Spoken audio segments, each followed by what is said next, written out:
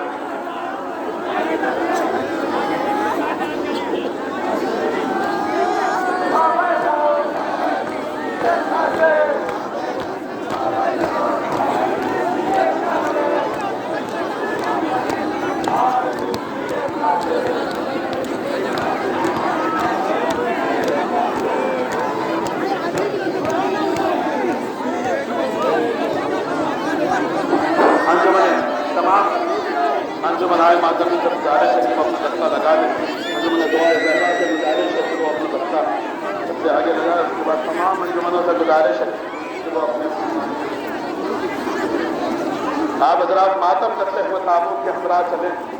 ماتم کرتے ہوئے تابوت کے ساتھ چلیں. انجمن آئے ماتمی سے گزارش ہے کہ اپنے اپنے دستے لگا لیں. پبلک کو ہٹاؤ, انجمن دعائے زہرا سے گزارش ہے تم جاؤ, پبلک کو ہٹاؤ, ادھر آئے گا پیچھے, ممبر پہ آئے گا, ابھی ممبر پہ آئے گا, پیچھے ہٹاؤ. جاؤ نہیں ادھر ہی جاؤ, تم واپس آگے سے ہٹاتے رہو. چلے ٹھیک ہے.